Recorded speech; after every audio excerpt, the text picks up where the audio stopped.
Kita bersyukur kepada Tuhan kalau pada siang hari yang berbahagia ini kita diperkenankan boleh berkumpul di ruangan ini untuk mengikuti acara diseminasi dan penerapan budaya positif yang nanti disampaikan oleh calon guru penggerak Rumintang Tampu Bolon Angkatan ke-9. Dan sebagai acara bagi kita yang pertama, pembukaan, yaitu nanti menyanyikan lagu Indonesia Raya yang dipimpin oleh Ibu Okta Simanjuntak. Dilanjutkan nanti dengan kata sambutan yang disampaikan oleh pertama protokol, yang kedua Ibu Kepala Sekolah atau yang mewakili. Adapun tujuan kegiatan ini adalah pertama, mengenalkan konsep perubahan paradigma pembelajaran mengenai stimulus respon dan teori kontrol, teori motivasi perilaku, kebutuhan dasar manusia, posisi kontrol guru, keyakinan kelas, segitiga restitusi. Yang kedua, menerapkan strategi disiplin positif yang memerdekakan siswa untuk menciptakan ekosistem sekolah yang aman dan berpihak pada siswa. Dan yang ketiga, penyajian materi. Yang keempat, acara tanya jawab. Yang kelima, umpan balik. Dan yang terakhir nanti masuk kita di dalam penutup. Untuk demi baiknya acara ini, baiklah kita masuk ke acara yang pertama, yaitu menyanyikan lagu Indonesia Raya oleh Ibu Okta Simanjuntak. Hadirin kami undang untuk berdiri.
Terima kasih. Selanjutnya kita akan memasuki acara kata sambutan.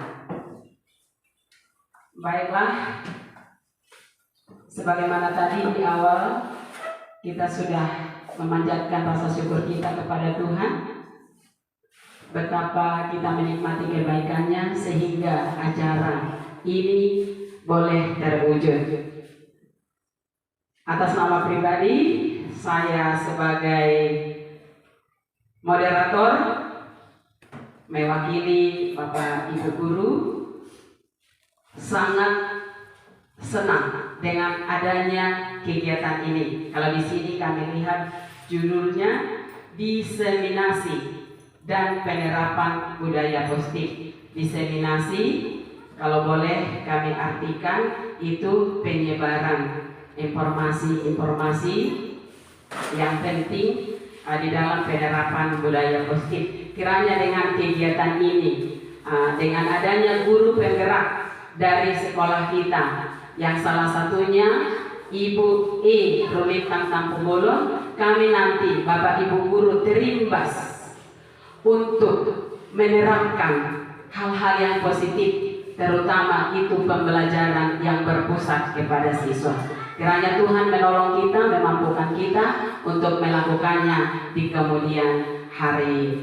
Itulah yang dapat kami sampaikan sebagai moderator. Selanjutnya kami beri waktu kepada Ibu Kepala Sekolah, dalam hal ini Ibu yang mewakili yaitu Ibu M. Tampubolon. Waktu dan tempat kami berikan dengan hormat.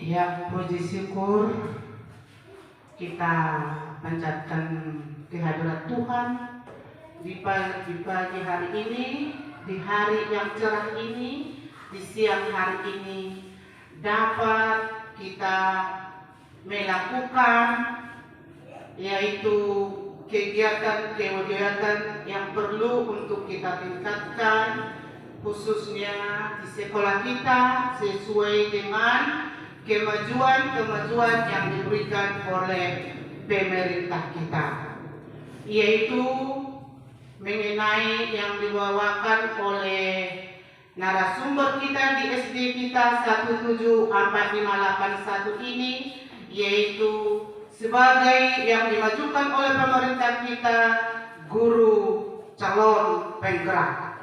Kita mengucapkan terima kasih karena Tuhan telah memberikan kesempatan dapat beraktivitas dari sekolah kita ini, bagaimana nantinya agar di masa-masa depan untuk memuliakan, menamakan atas namakan SD kita 174581 ini dapat terwujud di kemudian hari. Karena itu, kepada ibu calon penggerak kami yang membawakan narasumber kita yang bertema sebagai diseminasi dan penerapan budaya positif, yaitu yang dibawakan ibu kita, saudara kita, Ibu E. Rumintang Tampubolon, kami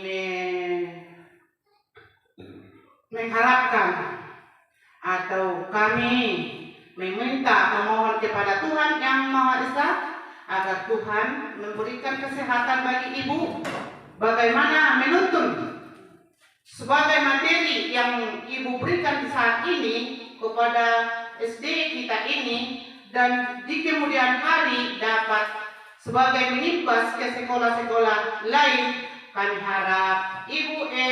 Rumintang Tampubolon sebagai narasumber dari calon penggerak-penggerak akan dilaksanakan dengan bagus, dilaksanakan dengan baik, dan terwujud nantinya sampai ke generasi penerus kita ini. Tuhan memberkati semua, Tuhan memberkati Bapak Ibu guru yang ada di SD kita ini beserta anak didik kita. Atas nama calon guru penggerak akan nampak di masa depan. Tuhan memberkati. Terima kasih.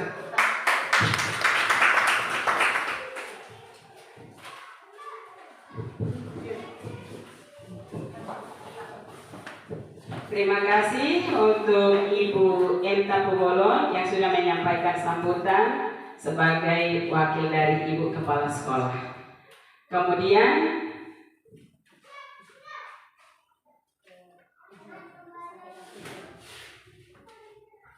kita sebelum mendengarkan pemaparan dari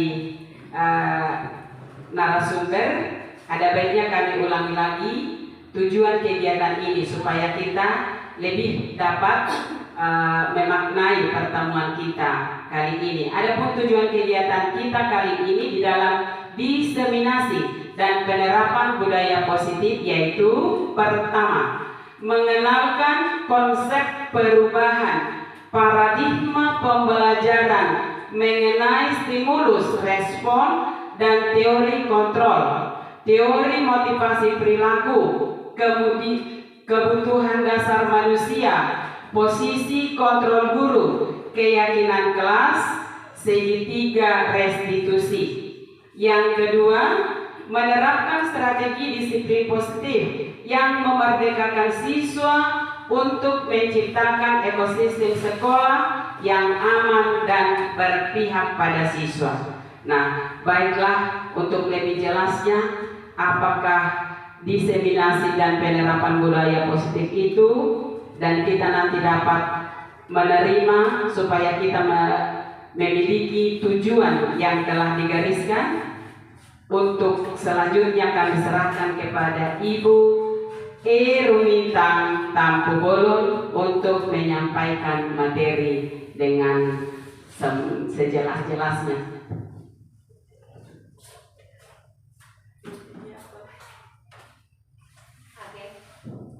Selamat siang Bapak Ibu Guru semuanya. Selamat siang. Terima kasih buat Ibu Moderator yang sudah memberi saya kesempatan di depan ini menyampaikan adapun yang menjadi judul dari kegiatan kita hari ini, yaitu diseminasi dan penerapan budaya positif. Nah, saya di sini berdiri Bapak Ibu bukan untuk mengajari, bukan untuk memberikan apa yang istilahnya saya lebih tahu dari Bapak Ibu Guru, tidak. Saya hanya berbagi apa yang sudah saya pelajari sedikit dari apa yang saya pelajari selama ini sebagai saya calon guru penggerak. Nah, sekiranya Bapak Ibu Guru boleh menerimanya, dan saya berharap ini boleh kita laksanakan di sekolah kita ini, tapi terlebih dahulu di kelas kita masing-masing. Karena yang kita hadapi di sini adalah siswa. Pertama dari kelas kita, maka kita imbaskan ke sekolah kita.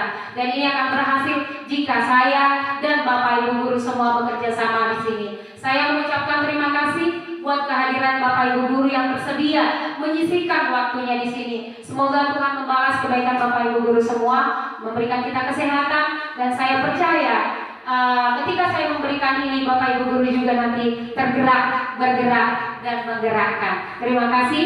Kita akan sampai ke materi kita Bapak Ibu. Seperti yang kita lihat ya Bapak Ibu, santai aja ya Bapak Ibu, santai saja. Gak usah tegang, boleh sambil makan snacknya.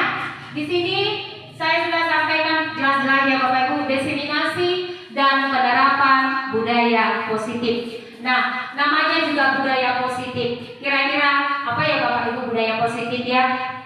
Boleh dikasih pendapatnya, kira-kira budaya positif itu yang seperti apa yang sudah ada di sekolah kita ini ya Bapak Ibu? Kira-kira apa ya Bapak Ibu? Boleh disampaikan. Namanya juga budaya positif. Berarti setiap perbuatan-perbuatan yang baik, yang bertingkat positif. Contohnya apa Bapak Ibu? Boleh saya tanya sama Bapak Ibu? Iya, benar sekali Bu. Coba Bu ulang.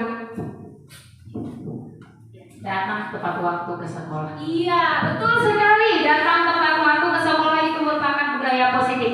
Ada lagi Bapak Ibu? Berpakaian sesuai dengan aturan guru. Berpakaian rapi sesuai aturan guru. Iya betul sekali Bu. Banyak sekali ya Bu ya. Baru setiap pagi kita wajibkan anak kita ibadah, itu sebuah budaya positif. Sebenarnya sekolah kita ini sudah kita laksanakan yang namanya budaya positif. Sebelum belajar selalu kita lakukan yang namanya berdoa. Baru kita laksanakan selalu setiap hari Senin kita wajib melaksanakan ikut upacara bendera. Semua Bapak Ibu Guru tidak terkecuali. Oke Bapak Ibu, untuk lebih memperjelasnya lagi, mari kita lihat dulu berikutnya. Nah ini ada pertanyaan pemantik Bapak Ibu ya. Pertanyaan pemantik buat kita. Silakan Bapak Ibu jawab nanti setuju atau tidak setuju. Nah silakan Bapak Ibu jawab setuju atau tidak setuju dengan pertanyaan pemantik berikut ini. Yang pertama, hukuman dapat mendisiplinkan anak, setuju atau tidak setuju? Kuat Bapak Ibu? Setuju. Oke, yang kedua, pemberian hukuman dengan hal positif seperti membaca atau membersihkan halaman sekolah dapat meningkatkan disiplin anak, setuju atau tidak setuju? Lihat nanti ya Bapak Ibu, jawabannya nanti kita refleksi ya. Oke, yang ketiga, memberi penghargaan dapat meningkatkan motivasi belajar anak, setuju. Yang keempat, guru harus mampu memberikan solusi kepada siswa, setuju. Oke. Yang kelima, guru harus berperan sebagai teman, setuju. Berarti dari kelima-lima ini semua setuju. ya Bapak Ibu? Kita ingat ya Bapak Ibu? Setuju. Di sini tidak ada yang setuju. Oke, kita lanjut Bapak Ibu untuk pertanyaan. Nah, marilah kita ke materi kita untuk menjawab yang kelima pertanyaan pemantik yang ada tadi. Mari kita artikan dulu apa itu sih budaya positif. Yaitu budaya positif itu merupakan perwujudan dari nilai-nilai atau keyakinan universal yang diterapkan di sekolah. Benar sekali, sekolah itu tidak pernah mengajarkan kepada anak didiknya, bahkan kita rekan guru, yang nilai negatif. Semua adalah positif. Berarti sumber pertama sekali budaya positif itu dari sekolah kalau kita ya Bapak Ibu. Dari rumah juga sebenarnya, dari tengah-tengah keluarga ya Bapak Ibu. Tapi sekarang kita fokus dari sekolah dulu ya Bapak Ibu. Lanjut ya Bapak Ibu. Oke. Nah, adapun konsep-konsep budaya positif yang akan kita pelajari nanti Bapak Ibu untuk menjawab 5 pertanyaan pemantik yang saya berikan. Yang pertama, apa itu disiplin positif? Yang kedua, apa itu motivasi perilaku manusia? Yang ketiga, kebutuhan dasar manusia. Yang keempat, posisi kontrol guru. Yang kelima, keyakinan kelas. Dan keenam, segitiga restitusi. Saya lanjut Bapak Ibu. Nah, ini ada permainan Bu. Ini ada permainan ya. Permainan kepalan tangan yang bisa dipasarkan dengan teman sebangku. Ini langsung kita laksanakan ya Bapak Ibu. Nah, di sini ada. Boleh kita baca ya Bapak Ibu. Ada A dan B. Nah, Anda dan teman Anda. Nah, ini nanti satu bangku ya Ibu ya. Kita praktekkan ya Bu. Kita praktekkan. Nah, sobeklah secari kertas. Kita sobek ya Bu ya. Tuliskan. Ayo Bapak Ibu, langsung kita laksanakan ya. Langsung kita laksanakan. Sobek nanti sama Ibu Hana sama Ibu Lucy, Ibu Tobi sama Pak Moko, boleh ya. Oke. Dah ya Bu ya. Sobeklah secari kertas. Tuliskan benda atau sesuatu yang berharga.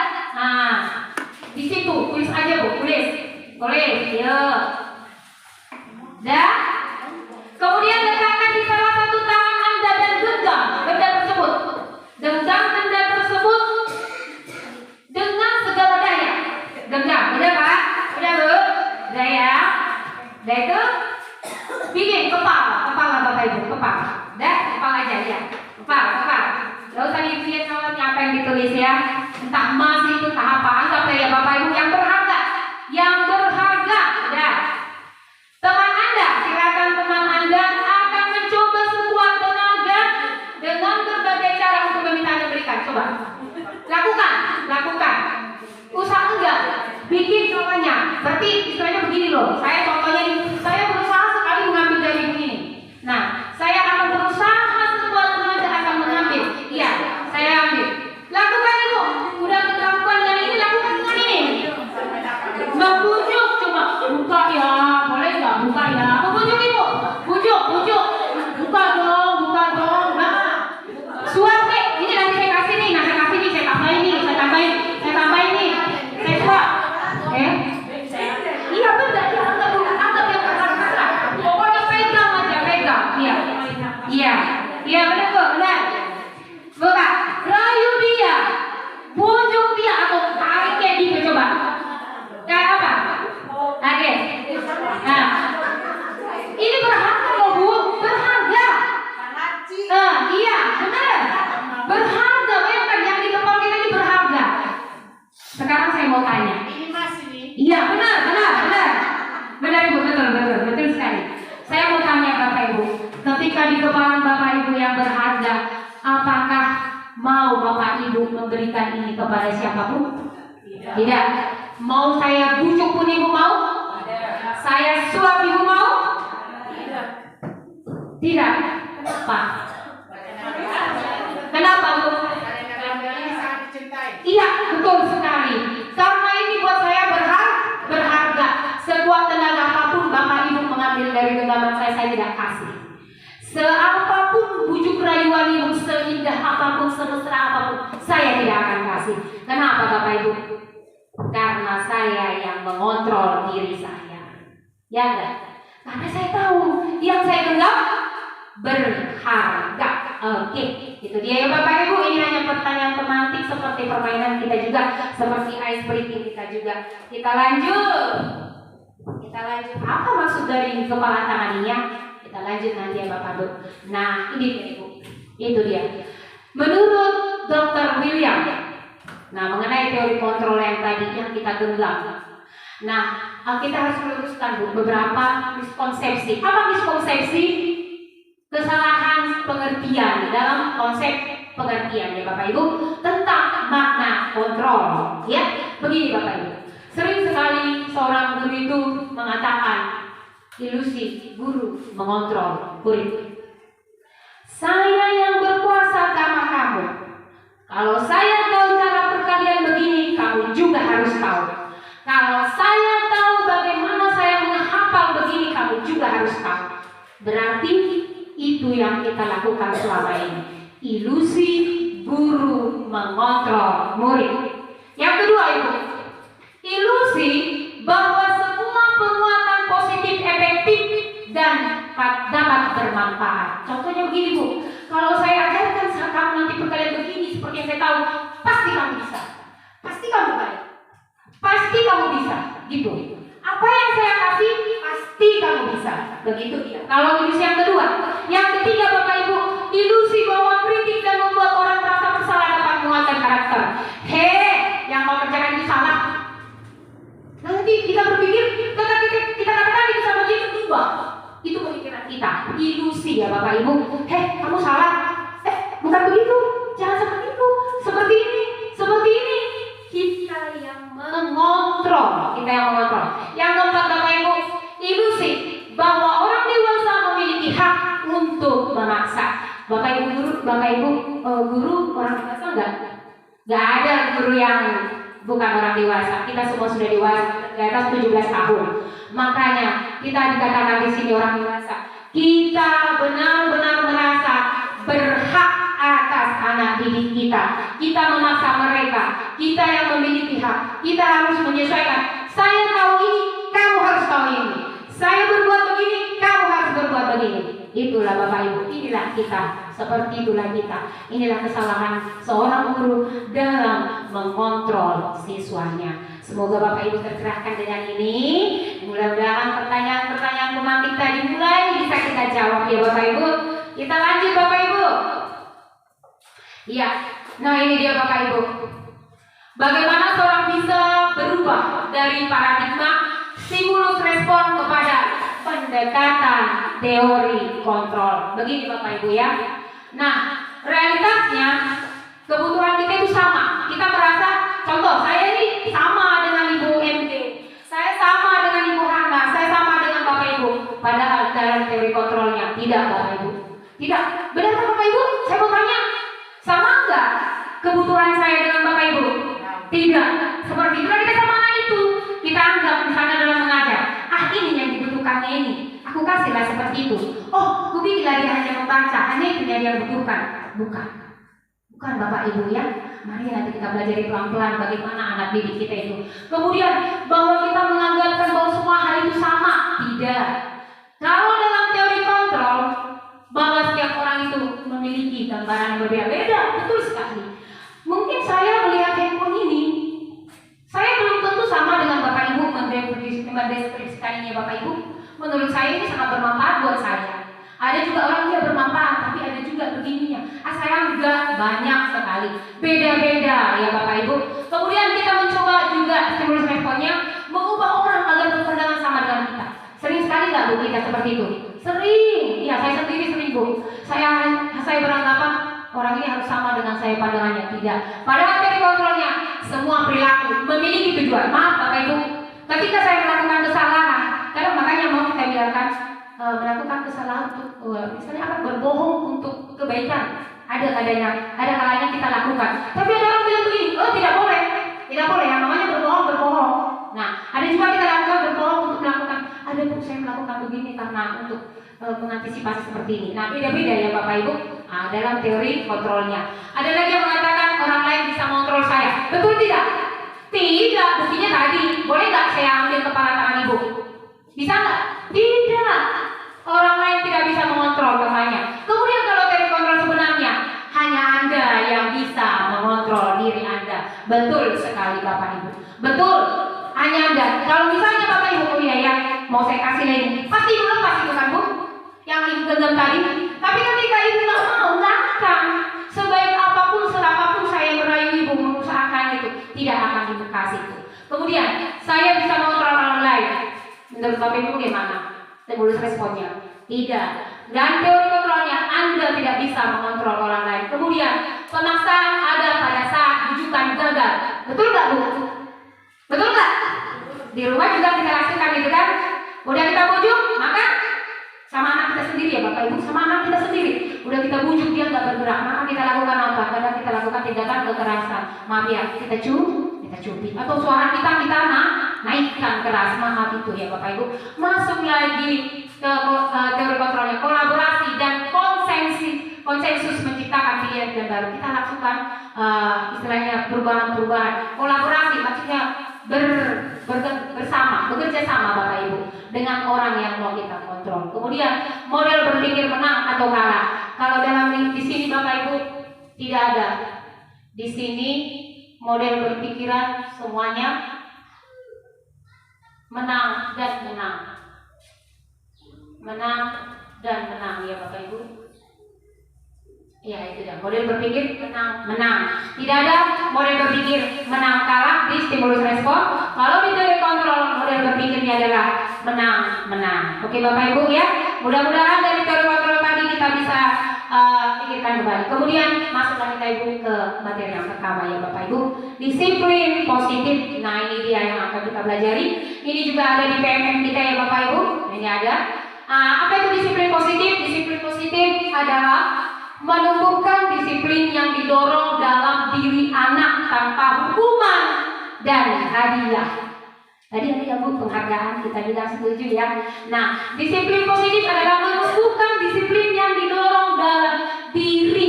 Berarti motivasi intrinsik dalam diri anak tanpa hukuman dan hadiah. Apa manfaatnya Bapak Ibu? Kita lihat di sana ada 3 poin Bapak Ibu manfaatnya. Dapat menumbuhkan kepercayaan diri anak.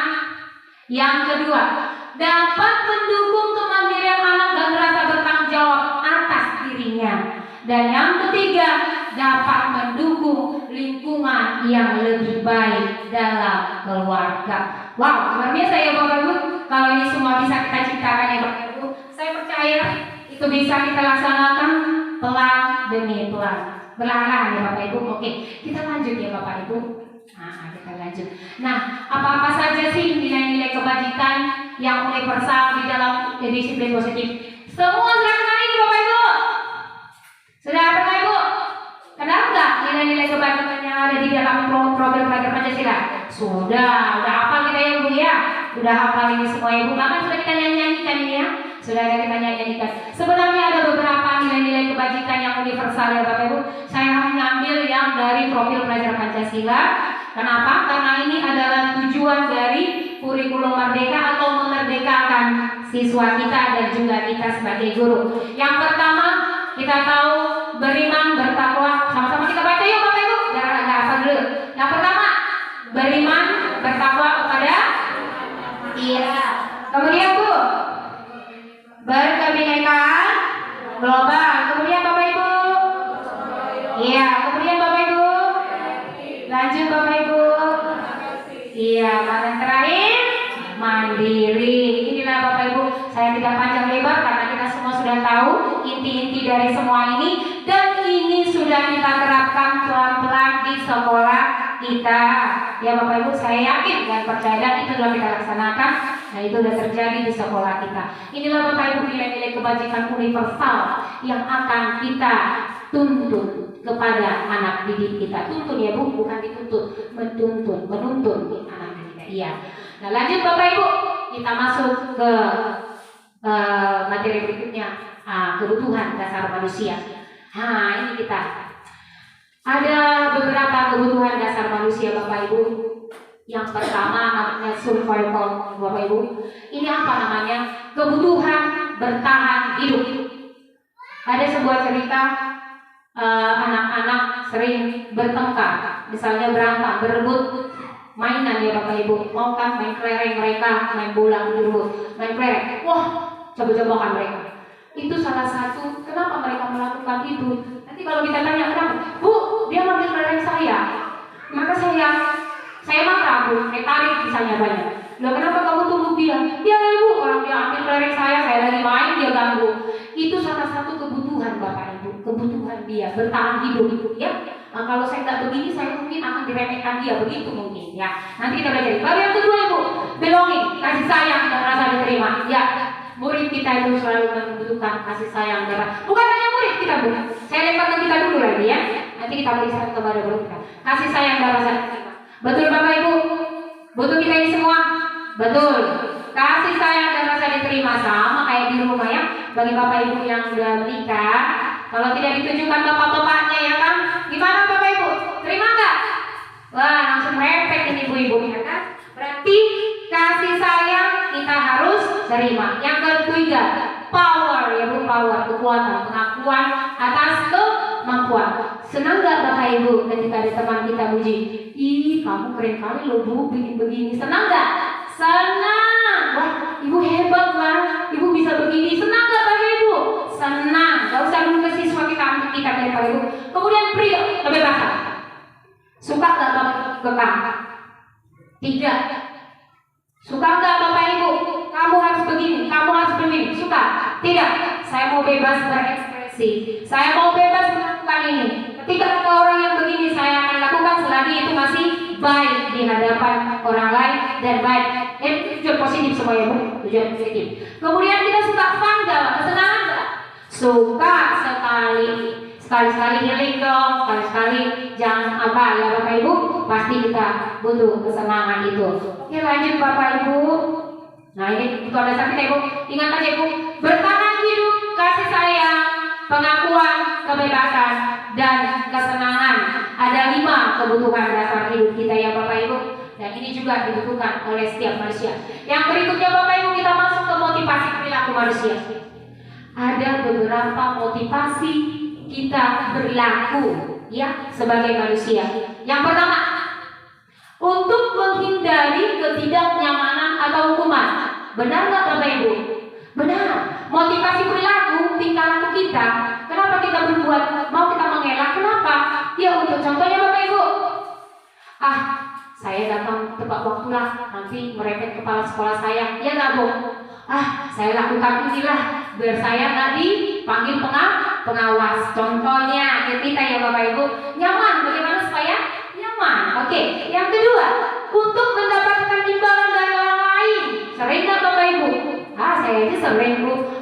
Saya dapat bagaimana supaya saya bekerja seperti ini ya.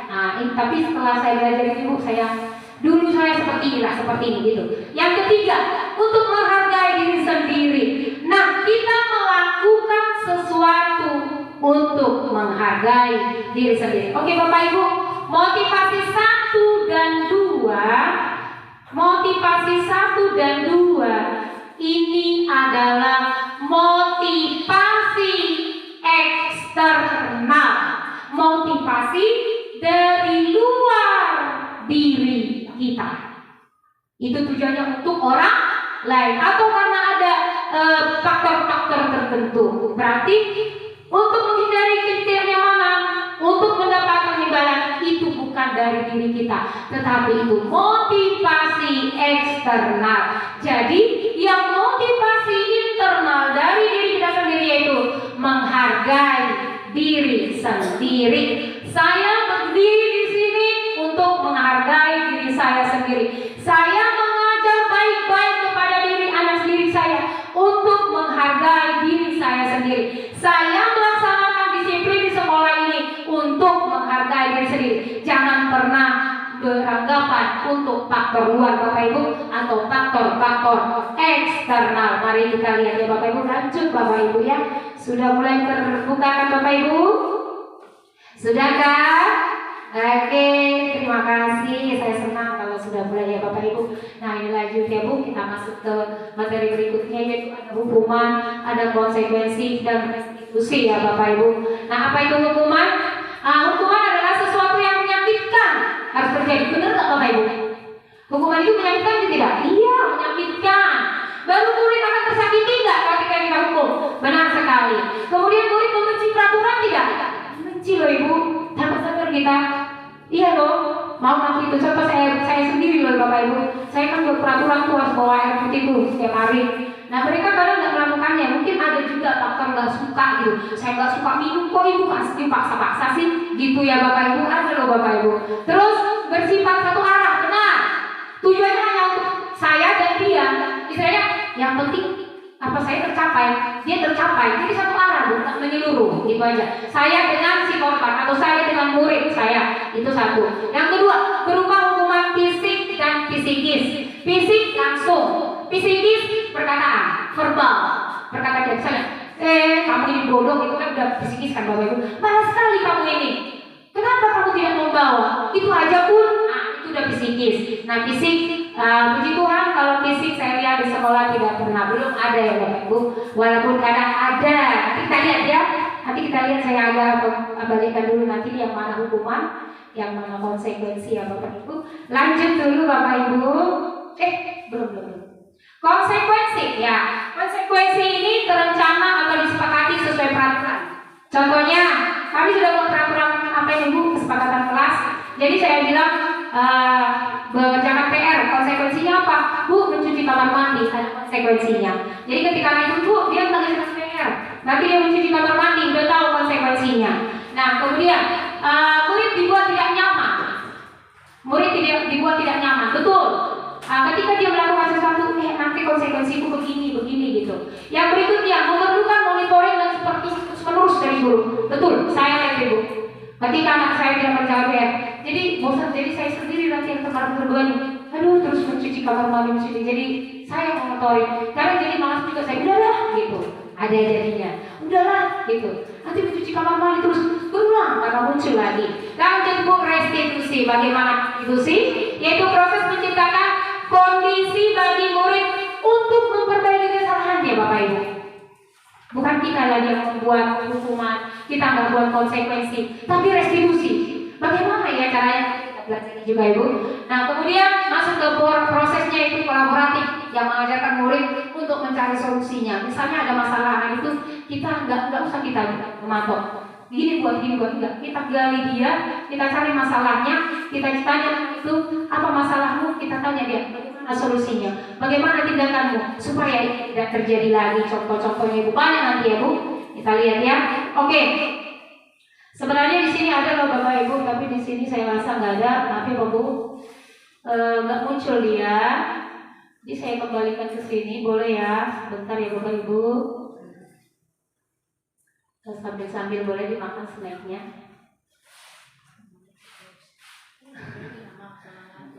Iya, janganlah. Oke ya, tarik ya Bapak Ibu. Ini ada di sini.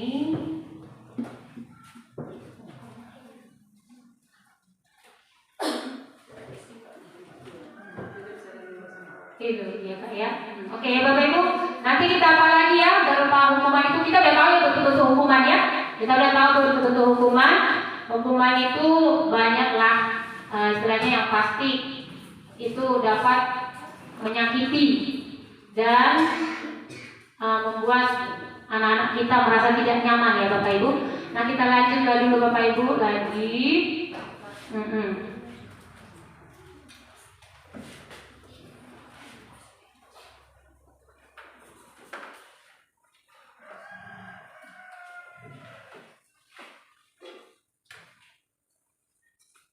Oke. Ini deh ya Bu, kita masuk aja ke udah tadi ya. Kita masuk lagi dulu kita apa sih pengaruh dari penghargaan? Ada penghargaan tadi Bu. Alfi mengemukakan baik penghargaan maupun hukuman adalah cara-cara mengontrol perilaku seseorang yang menghancurkan potensinya. Kenapa dikatakan begitu menghancurkan potensi perilaku seseorang? Yaitu karena ini Bu. Karena dia pengaruhnya jangka pendek dan jangka panjang. Ketika kita beri hukuman dia akan pendek, nggak akan terus-terus. Lalu penghargaannya tidak efektif. Penghargaan, ketika kita beri penghargaan, contohnya tadi Bu, siapa yang maju saya kasih ini, siapa yang maju saya kasih imbalan, saya kasih makan, saya kasih jajan. Nah itu tidak efektif Bapak Ibu. Penghargaan itu merusak hubungan. Tadi udah terjawab berarti ya Bu, memberi penghargaan, tadi setuju Bapak Ibu bilangnya. Baru, penghargaan itu mengurangi ketepatan, penghargaan itu menurunkan kualitas, kemudian penghargaan itu mematikan kreativitas, penghargaan itu menghukum. Baru, kalau penghargaan itu bukan motivasi dari anak, tetapi dari luar. Jadi ketika kita bilang, maju dulu menulis ke depan, nanti saya kasih permen, itu tidak perlu Bapak Ibu. Itu penghargaan kan? Nanti dia termotivasi bukan dari dirinya, dia mau berbuat baik. Kalau kita lekas nanti Bu, saya sudah maju Bu, mana permennya? Nanti ditutup lagi Bapak Ibu. Jadi itu dia. Pengaruhnya jangka pendek dan jangka panjang baru tidak efektif. Kira-kira begitu ya Bu. Penghargaan itu banyak sekali kekurangannya. Mengurangi ketepatan, kualitas, kreativitas, dan menghukum. Dan itu bukan bersumber dari dalam diri anak sendiri, tapi dari luar. Oke, kita lanjut Bu. Nah, ini ya posisi kontrol kita Ibu. Ini nanti kita tonton video sebentar Ibu. Yang pertama, posisi menghukum. Siapa masih posisi penghukum Bapak Ibu? Masih ada atau tidak ada? Posisi pembuat rasa bersalah. Ini posisi kita. Posisi teman, posisi pemantau, posisi manajer. Saya masih di 1-2 Bapak Ibu. 1-2. Mari kita tonton video berikut di posisi mana kita ya Bapak Ibu. Kita lihat ya Bapak Ibu.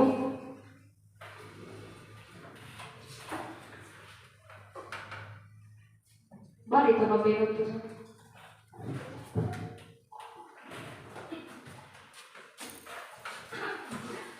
Videonya biar terdengar ke apa? Kita lihat videonya ya Bapak Ibu. Silakan dipilih yang mana Bapak Ibu satu.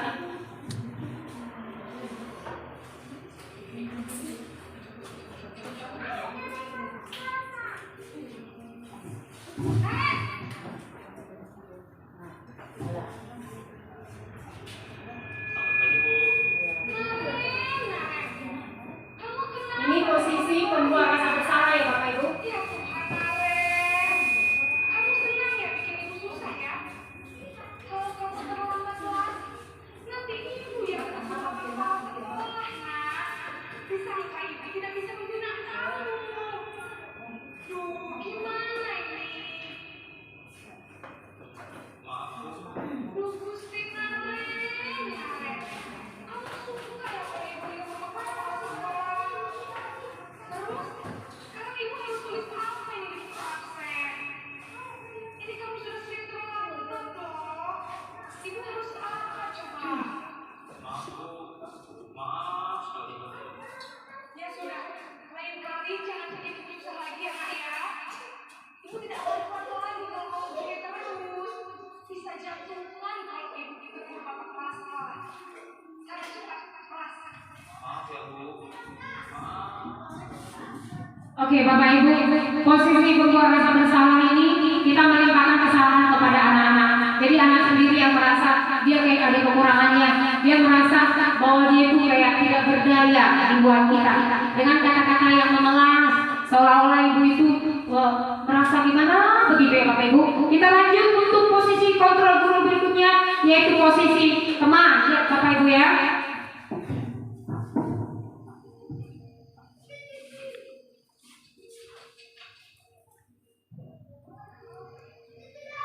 Naren!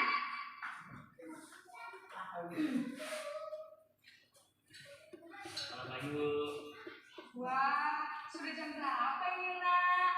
Terlambat lagi ya sayang. Iya Bu. Siapa kayak gini? Guru saya udah mengamalkan saya Bu. Kamu malah menyalahkan ibu kamu. Kamu bukannya anak yang paling kencang. Kok terlambat? Iya Bu. Saya memang terlambat banget. Boleh santai ya Bapak Ibu. Jadi biarpun saya lari kencang, Karena kita lagi menonton. tetap gak kejar Bu. Ya sudah sana. Nanti lain kali larinya lebih kencang lagi ya. Biar gak terlambat lagi. Bikin seneng ibu demi ibu. Bisa kan? Bisa lah Bu. Ya sudah sana. Oke Bapak Ibu, lihat tuh bagus sekali ya cara penyampaian ibu itu. Kayaknya muridnya itu udah kayak akrab kali ya.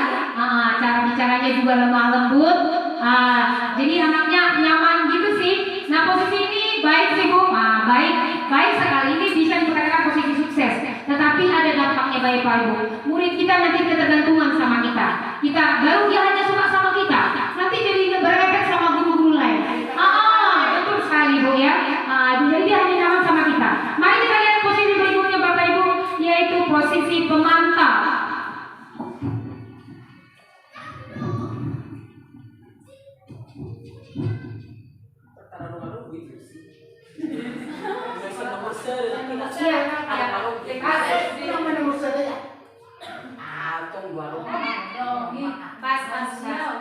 Manusiawi. Apa peraturan sekolah kita tentang jam berapa kita harus masuk sekolah? Ini pemantau ya Bapak Ibu. Dia selalu menyesuaikan ke peraturan sekolah. Iya betul. Ya. Aku, saya harus tinggal kelas pas jam istirahat selama 20 menit. Iya betul. Iya. Jadi nanti jam 9.30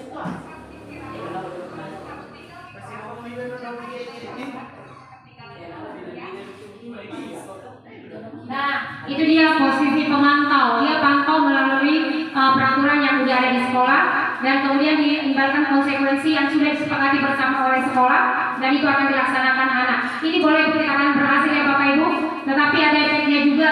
Ini akan ada jangka pendek dan jangka panjangnya ya Bapak Ibu. Nah inilah yang berikutnya Ibu, posisi manajer bagi kita ya Bapak Ibu. Kita lihat dulu bagaimana seorang guru menjadi posisi manajer.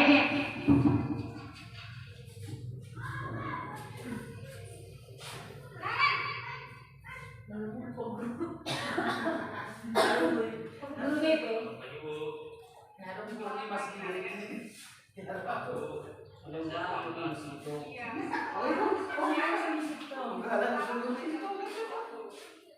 Hampir mirip ya Bapak Ibu.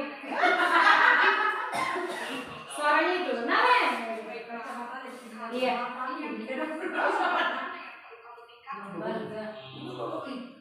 Hargai diri sendiri dan Nah ini dia.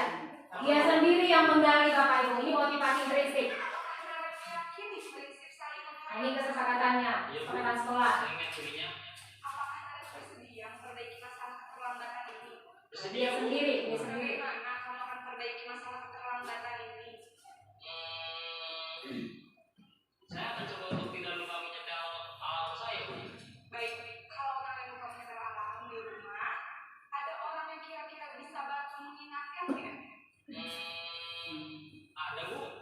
Kakak saya, Kak Emma. Ada lagi selain KM? Selain Kak Emma, ada ibu saya.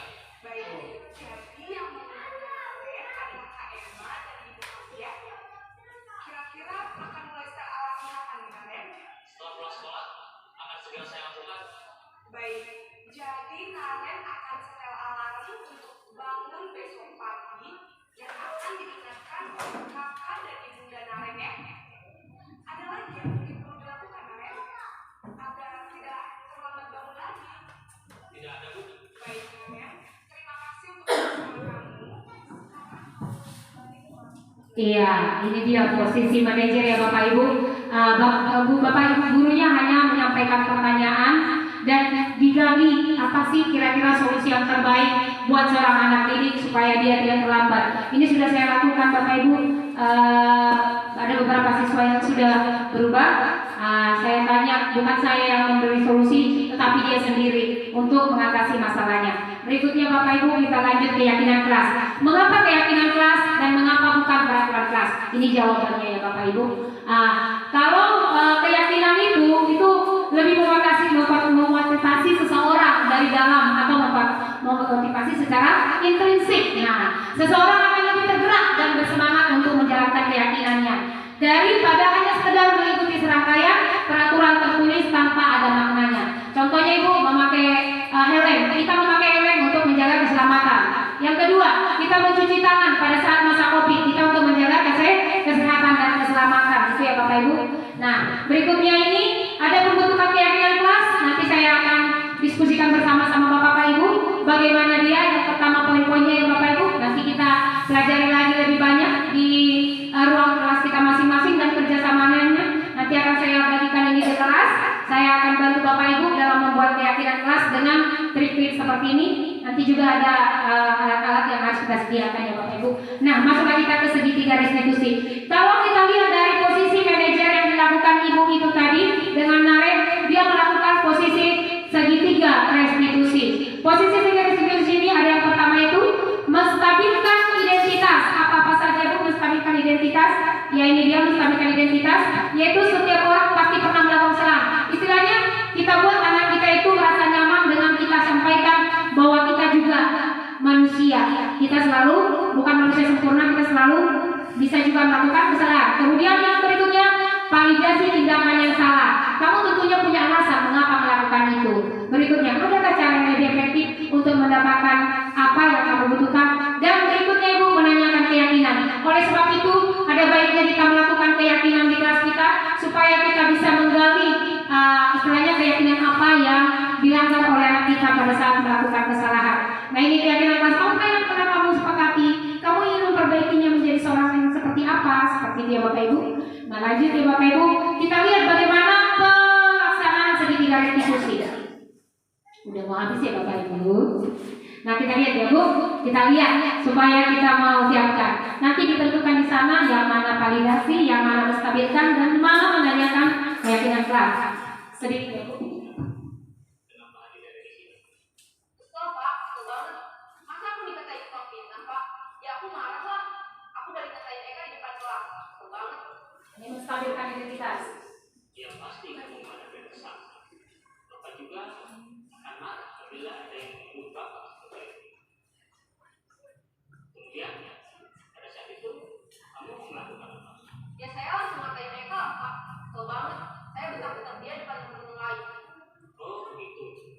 Pasti kamu melakukan seperti itu karena suatu alasan tertentu kan? Iyalah, saya diam saja Pak. Ya saya bela diri lah. Aku saya dituduh tukang fitnah. Ya wajar lah. Mempertahankan harga diri itu sesuatu yang penting buat kamu. Nah ini dia Bu, validasi tindakan yang salah. Hanya membentak-bentak. Iya Pak. Untung saya masih bersabar dan hanya membentak saja. Sudah gemes padahal saya pasti bela diri lah. Ya pasti ya. Tapi kamu memilih untuk tetap bertahan dan bersabar. Kamu memilih untuk tidak berbuat lebih parah lagi.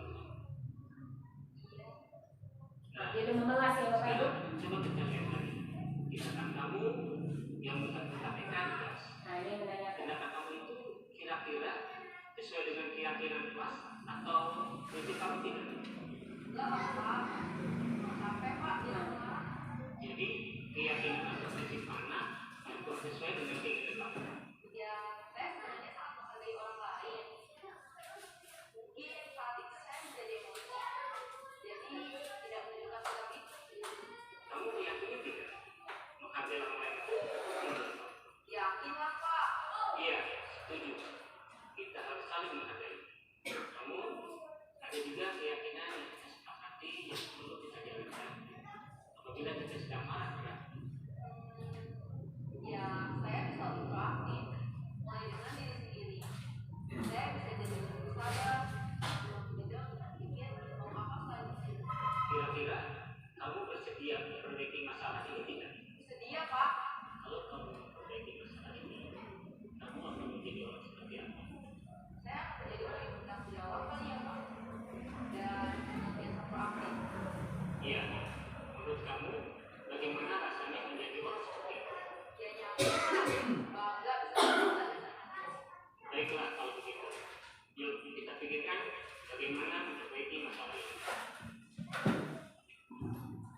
Iya, terima kasih Bapak Bu. Itu tadi bagaimana penyelesaian segitiga restitusi yang dilaksanakan oleh Bapak dan anak tersebut. Nah ini boleh kita laksanakan. Kita lihat Bapak Ibu bagaimana perubahan anak tersebut dari dia emosi akhirnya tergali sendiri dari dirinya untuk lebih baik lagi. Bahkan dia sendiri yang menyampaikan apa yang akan dia lakukan. Bahkan dia sendiri yang menyampaikan dampak yang akan dia lakukan akan berdampak baik bagi dirinya dan bahkan bagi lingkungannya. Oke Bapak Ibu, sekian dan terima kasih hasil pemaparan yang saya sampaikan.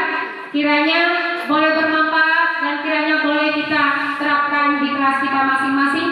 Bersama Bapak Ibu saya siap membantu membantu. Saya siap memperjelas lagi materi-materi yang mana yang kurang jelas. Terima kasih. Waktu ini saya akan berikan kepada moderator.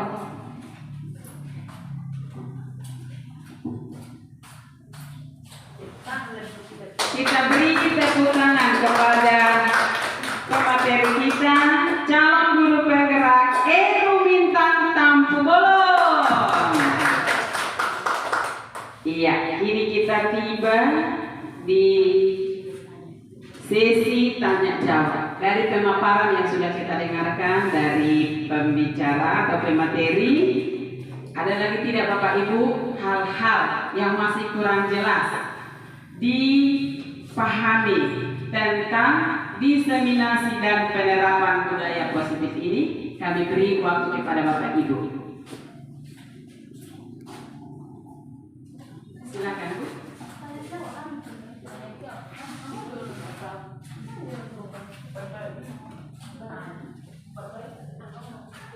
Ya, terima kasih untuk kesempatannya. Saya sebagai guru di sini udah 12 tahun. Jadi selama guru dari video-video dipaparkan tadi, saya rasa saya ada di urutan nomor 1 dan nomor 2 di video itu. Jadi untuk video nomor 3 seperti jarang sekali saya lakukan. Jadi mungkin memang banyak sekali kekurangan kita sebagai guru ya, salah satunya kurang cerdas mengontrol emosi. Jadi setelah saya lihat video itu ada rasa sesal, rasa penyesalan di hati. Saya juga punya anak, gimana kalau nanti anak saya juga seperti itu ya Bapak Ibu. Nah, jadi yang jadi pertanyaan saya, terkadang kita sudah membuat kesepakatan di kelas, tapi karena kesepakatan di kelas itu saya rasa 50% itu nggak bisa berjalan dengan baik, apalagi dengan tingkah anak-anak sekarang yang udah di luar nalar, sementara kita udah dikejar dengan kerjaan. Jadi saya rasa maksud juga pertanyaan saya, apa sih menurut Ibu mungkin yang bisa membangun kami guru-guru kiatnya, bagaimana cara kita cerdas mengontrol emosi kita agar hubungan baik kita dengan anak itu dapat terjalin dengan baik. Terima kasih. Langsung saya jawab. Oke, ya terima kasih buat Ibu moderator dan juga buat Ibu Marpau yang sudah memberi pertanyaannya. Betul sekali Bapak Ibu, setelah kita lihat dari video itu ya, kita jarang melakukan yang posisi kelima, yaitu sebagai posisi manajer. Nah, mungkin kiat yang bisa saya kasih sama Ibu, karena itu saya terapkan di kelas saya Bapak Ibu. Begini aja Bapak Ibu, mari kita buat itu dari diri kita sendiri, apa motivasi. Makanya tadi saya bilang kita berdiri di sini bukan untuk orang lain, kita berdiri di sini karena motivasi dari diri kita sendiri. Jadi kalau menurut saya kiat yang bisa saya berikan dan boleh Ibu bantu, mulai dulu Bu, relax dulu ya, karena itu saya rasa Ibu relax dulu. Saya juga pernah di sana Bu, posisi 1 bahkan 1, 2 ya, posisi 3, 4, 5 itu saya jarang.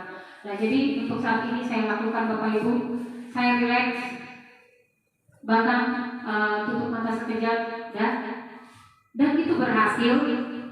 Tarik nafas ya, emosi saya bisa terkontrol dan saya lakukan yang posisi yang kelima. Itu sudah saya lakukan karena saya sudah laksanakan itu karena mungkin saya terus begitu. Nah kemudian anak itu kita anggap anak kita, iya itu Bapak Ibu. Dan terus mari kita apakan ke diri kita, bagaimana kalau kita bicara begini kepada orang lain dan kepada kita sendiri, bagaimana perasaan kita. Itu sih Bu yang saya buat, dan puji Tuhan banyak berdoa saya bilang, puji Tuhan agak berhasil saya bilang. Jadi saat ini saya untuk posisi 1 sudah tidak ada lagi Bu, tapi untuk posisi merasa bersalah masih kadang saya laksanakan, yang membuat merasa bersalah, dan itu pelan-pelan akan saya kikis dan semoga saya bisa masuk di posisi kelima, dan itu juga akan terimbas sama Bapak Ibu guru semua. Seperti itu kira-kira Bapak Ibu. Bagaimana Ibu? Oke, terima kasih. Terima kasih. Tadi ada pertanyaan Ibu Marfam, kau yang berjanji, kau yang mengingkari, begitu itu ya. Nah, semoga dengan kiat yang diberikan oleh pemateri kita tunggu dulu, relax ya, jangan membuat keputusan di saat tidak tenang atau memposisikan diri kita di dalam posisi anak. Kita kembali ke waktu kecil dulu ya. Kiranya apa yang menjadi jawaban dari pemateri dapat menambah wawasan bagi kita semua, terkhusus untuk Ibu Marfam. Selanjutnya masih kami berikan waktu kepada Bapak Ibu untuk mengajukan satu pertanyaan lagi. Silakan Bapak Ibu. Oke, silakan Pak Partidi. Ini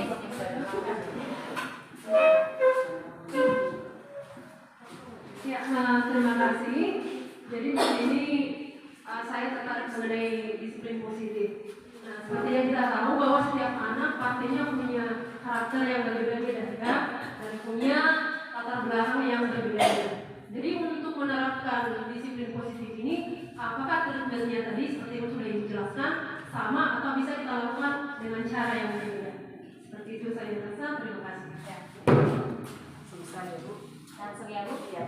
Oke, terima kasih Bu Monalisa Limbo untuk pertanyaannya.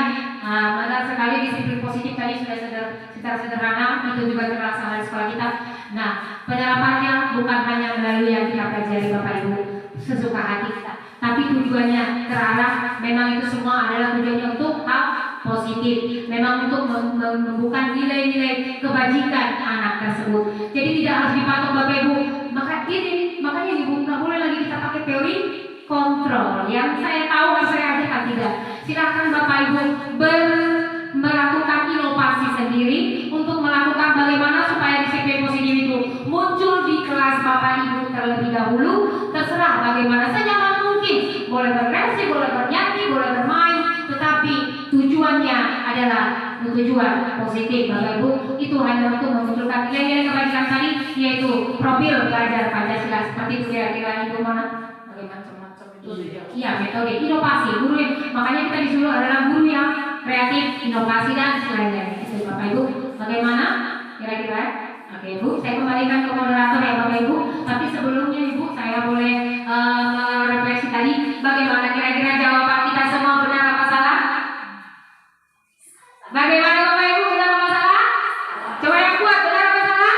Salah. Jadi yang satu salah, tidak setuju. Yang kedua, tidak setuju. Yang ketiga, tidak setuju. Yang keempat, tidak setuju. Dan yang kelima, tidak setuju. Mari Bapak Ibu, setelah kita mulai berefleksi, kita lihat diri kita. Semoga dengan ini kita boleh lebih baik lagi, dan tentunya itu semua atas kehendak Tuhan juga. Kita berserah sama Tuhan, karena dalam pekerjaan kita tidak ada yang bisa mengontrol kita selain Tuhan kita. Sekian Ibu, saya kembalikan ke moderator kembali. Ya, terima kasih atas jawaban dari narasumber. Kiranya kami nanti juga dimampukan untuk melakukan, karena kita sudah mengevaluasi diri kita, siapa kita selama ini sebenarnya di hadapan anak-anak. Semoga jawaban Ibu dengan kegiatan ini dapat menambah kemampuan kami untuk mengarahkan anak sesuai dengan kebutuhannya masing-masing. Dan saya rasa sesi tanya jawab kita cukupkan sampai di sini, dan kita sekarang masuk kepada umpan balik.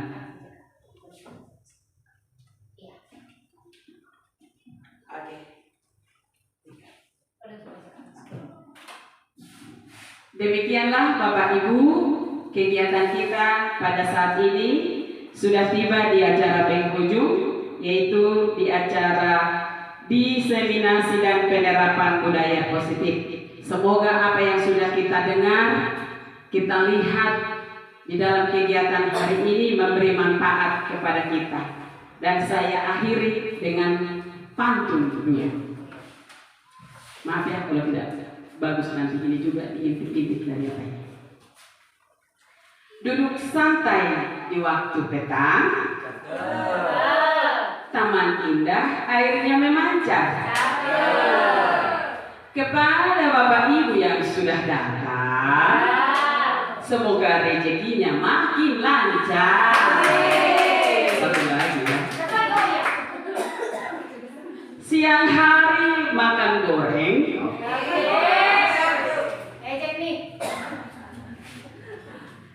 Makan bersama Bapak Ibu guru. Cukup sekian acara kita hari ini. Semoga diseminasi dan penerapan budaya positif memberi manfaat. Dan saya ucapkan terima kasih.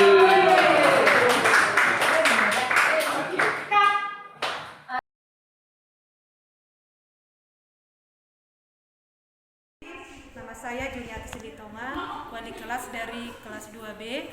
Nah, setelah pemaparan dari Ibu Ermintang tentang diseminasi dan penerapan budaya positif tadi, saya sebagai guru kelas 2 sering memberikan penghargaan kepada siswa saya, sebagai contohnya memberikan permen untuk murid saya yang bisa mengerjakan tugas di kelas. Ternyata setelah saya mendengarkan pemaparan dari Ibu Ermintang tadi, pikiran saya langsung terbuka. Ternyata yang saya lakukan itu adalah salah besar. Ternyata saya kira selama ini itu benar, makanya saya buat di kelas saya. Jadi untuk kedepannya setelah saya mendengarkan pemaparan dari budaya positif tadi, untuk hari kedepannya saya tidak akan melakukan hal tersebut untuk mewujudkan budaya positif untuk anak-anak di kelas saya. Sekian dan terima kasih. Perkenalkan, nama saya Hana Silitonga, saya guru kelas 4 di SD Negeri 1745881. Menurut saya umpan balik yang akan yang saya dapat dari Ibu yaitu tentang pemaparan Ibu yang tentang permasalahan hukuman, atau juga yang kedua tadi mengatasi masalah, yaitu di siswa kita. Sering memang kita lakukan di sekolah, yaitu menghukum siswa atau memberi rasa bersalah kepada siswa itu agar mereka berubah. Dan kadang kalau hukuman di sini dari pemaparan Ibu kita sadar bahwa hukuman itu tidak baik untuk siswa. Dan dari pemaparan Ibu sangat bermanfaat untuk kami, untuk kita sebagai guru, dan semoga Ibu nanti. Perkenalkan, nama saya Hana Silitonga, saya guru kelas 4 di SD Negeri 1745881. Menurut saya umpan balik yang akan saya dapat dari Ibu yaitu tentang pemaparan Ibu yang tentang permasalahan hukuman, atau juga yang kedua tadi mengatasi masalah, yaitu di siswa kita. Sering memang kita lakukan di sekolah, yaitu menghukum siswa atau memberi rasa bersalah kepada siswa itu agar mereka berubah. Dan kadang kalau hukuman di sini dari pemaparan Ibu kita sadar bahwa hukuman itu tidak baik untuk siswa. Dan dari pemaparan Ibu sangat bermanfaat untuk kami, untuk kita sebagai guru. Dan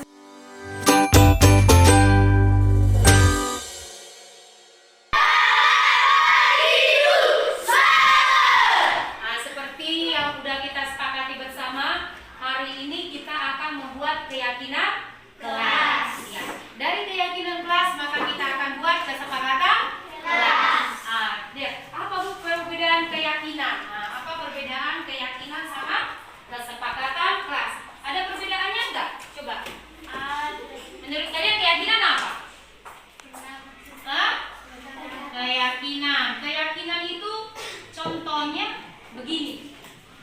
Kalau pada masa Covid, pernah menghadapi masa Covid kita kena? Kamu yakin nggak ketika kamu pakai masker, kita wajib pakai apa waktu itu? Masker. Ngapain lagi? Cuci tangan. Kamu yakin nggak pada saat itu ketika kamu pakai masker dan cuci tangan bahwa kamu akan selamat dari Covid?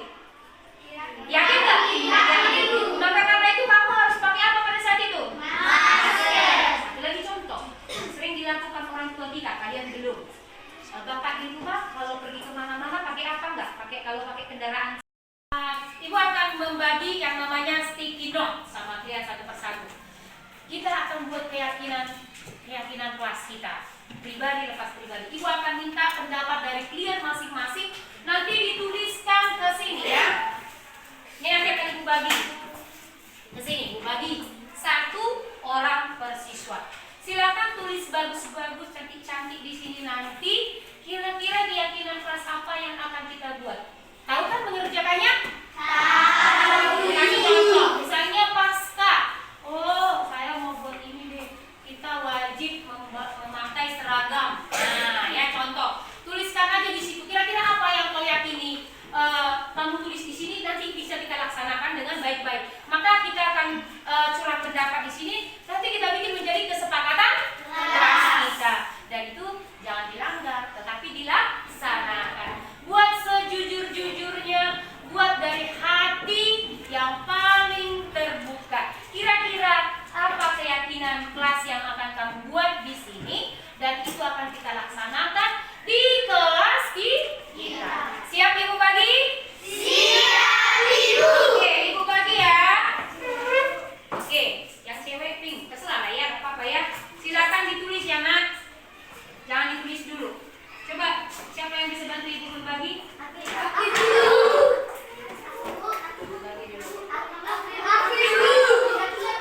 Siapa laki-laki? Perempuan. Hati kuning pria.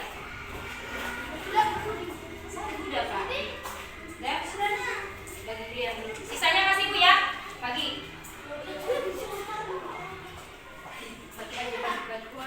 Bagi. Oke. Tulis ya nak ya. Oke, mulai ditulis ya. Oke, cut saya cut.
Sudah belum? Oke. Bentar ya.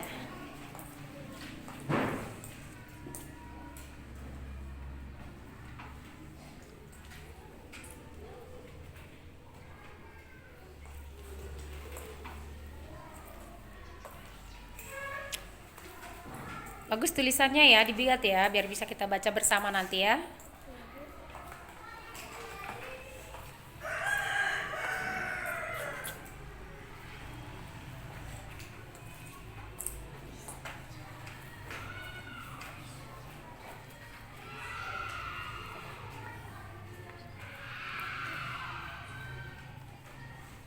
Oke.